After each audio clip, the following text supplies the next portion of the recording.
Hey guys, just wanted to make today a drawing, an 18 by 24 inch charcoal drawing of how I can take some chaos and turn it into maybe a cool portrait drawing. We'll see where we get. This is charcoal powder. We can set a base with that, so I'm just gonna take some of that and throw it on there.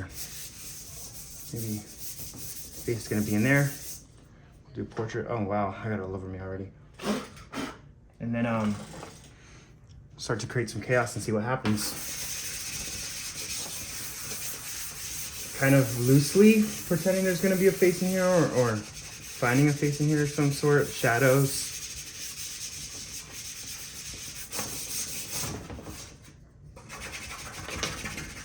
And making sure we get a lot of tone down here.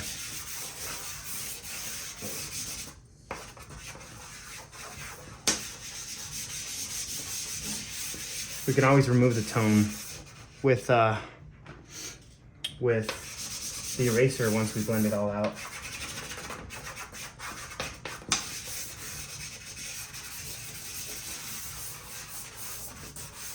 Not being too careful with it. It's all right.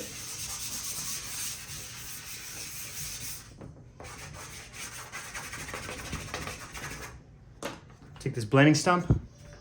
That was just compressed charcoal I was using there. I just used the whole edge of this thing to get a little bit more chaotic.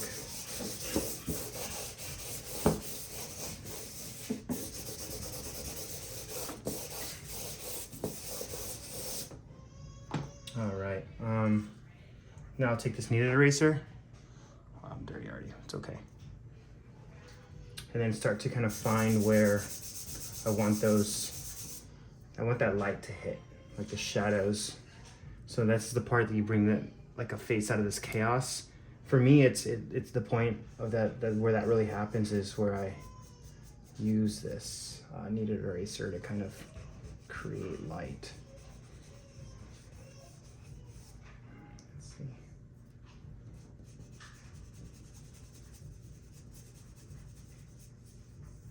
And the bottom lip here, maybe a little bit of teeth showing through here, kind of hinting at these things. Upper lip, side of the cheek here, besides the nose. And you might notice that, like, the more detail you put into the light, where the light's hitting, the nicer it reads, and the more the shadow kind of recedes into the background and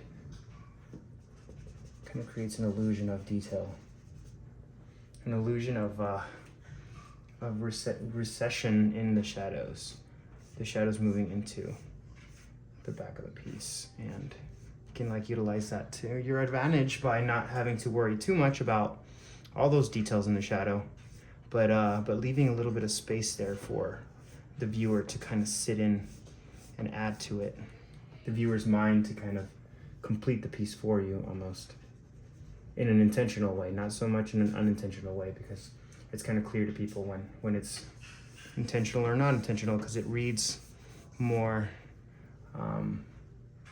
what's the term, a little bit more symphonically, or it's a little bit more of it just seems more intentional. I'm not sure exactly what word I could use for that, but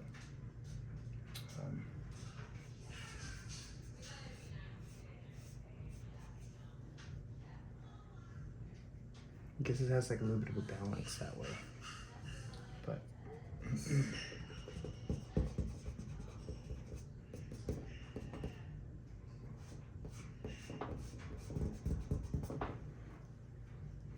trying to be subtle with the light here.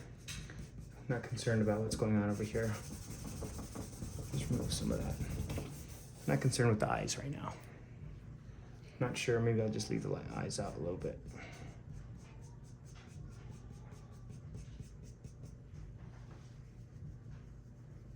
Might even add some hands. Let's see, maybe some.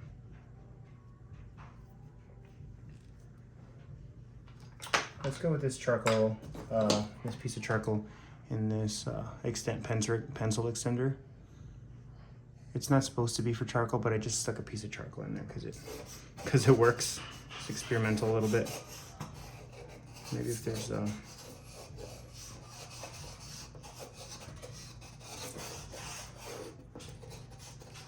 hint of hands being here, kind of grabbing the face a little bit. I would have to erase here to kind of show that. Slowly start to form in where the fingers are, if I decide so. I might pull them back a little bit, we'll see. Kind of trying to keep it a little bit abstract. Kind of helps decide whether I like it or not, or whether it's reading well or not.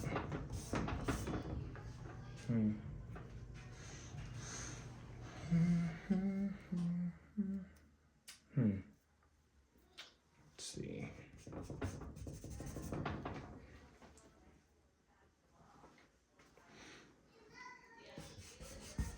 Maybe like this. So that's kind of coming down this way, and then we'll make this a lot lighter here, so that the hand seems to be in this area.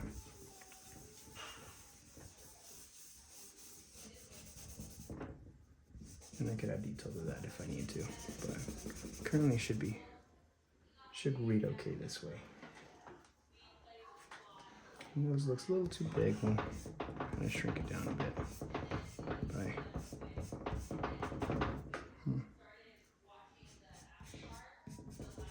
Let's see here. Wow, look at all that charcoal on my arm. So I usually end up showering after my studio time. It's just faster to stay clean that way. Unlike most people who shower in the mornings or in the night, I usually end up showering in the middle of the day. Well, not in the middle of the day, but like the early afternoon when I'm done working. Kind of. Depending on the day, obviously, but it's a weird situation for that. A lot of the time I spend is drawing with is done with my kneaded eraser. I just find it to be so useful, so useful. I'm not liking this hand here. I kind of do like this hand, so I'm gonna keep it around here. I'm gonna bring this back a little bit to be more over here. The way I could do that is I'll bring the shadows back in this area.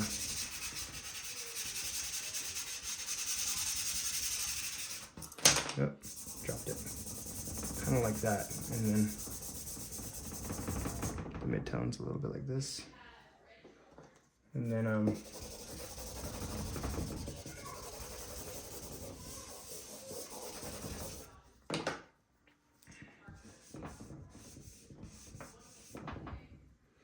there we go. One off to the side a little bit more, and then one towards inward here. That's a nice balance, I think. We'll do a little bit of teeth showing here. And then I think it's reading decently well.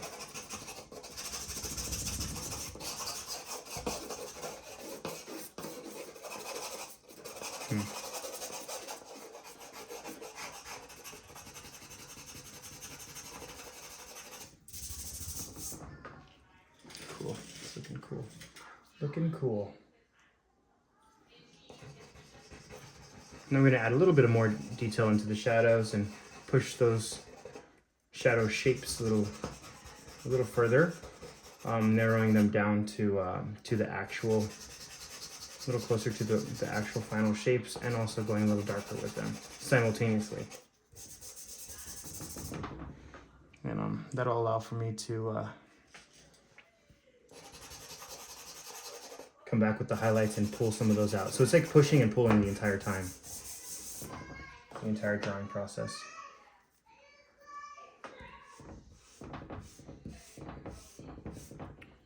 My kids have a play date in the other room with my wife and a friend's wife, so sorry for the sounds and noises if you can hear that. They're just having a good time.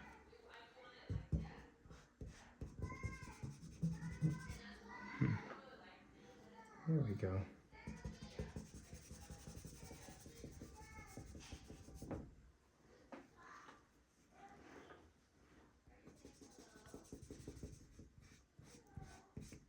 So that's how I kind of control a little bit of the chaos that happens in these pieces. It's just a lot of pushing and pulling of values is really what it is really, and finding the balance between them. It's good to be a little dirty in this process, I think, because it allows for some organic values to happen on the page, so that everything, it's not just black or white, and it's not just carefully rendered, but it's more so balanced. And I think that's what kind of gives the illusion sometimes of detail where there isn't detail, and skin and flesh where otherwise it wouldn't really seem like that. A little bit. I think this needs to come down here this way a little bit more. And same with this side. So I'll take this charcoal pencil here. Kind of pull this down a little bit, like the upper lip is a little bit higher than the edges of the mouth, I've noticed, so gotta kind of move that. Yeah, that looks a little better. I'll erase the edge of the mouth there, bring that in a bit. Same with it here. I think it looks pretty cool. And I'm just gonna keep adding details to this later on, but that's pretty much it, guys. Thanks for watching this process, this quick process. Trying to hint at some hair over here on these parts of the pieces. It's important for hair to actually I'll probably make a video on hair next if I can remember, because it's important the way you draw hair to have successful hair drawing, because it's a hard thing to do. I think it's one of the more challenging things that I've kind of faced in my career, is drawing good hair. And the trick is, I'll give you little hints at it, but the trick is to get a good value going through the entire, all the major pieces of the hair. And then after that, you kind of start to push and pull the smaller sections. And after pushing and pulling the smaller sections and adding a little bit of detail, you'll be able to kind of add little strands to that. Like, since you can already tell that this is like reading a little bit more like hair, not just like this black, big black area that I kind of created now.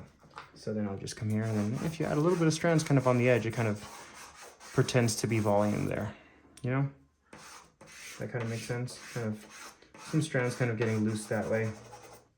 Maybe throughout the face right here, a little bit here, and it kind of one going across there. Yeah, you see, and it kind of reads like hair, which is cool. There's lots of little tricks like that are so useful. Anyway, thanks for watching, guys. Thanks for hanging out.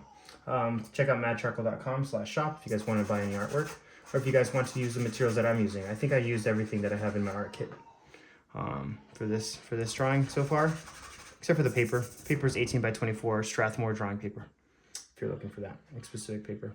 But I'll talk to you guys in the next one. Thanks for watching. See ya.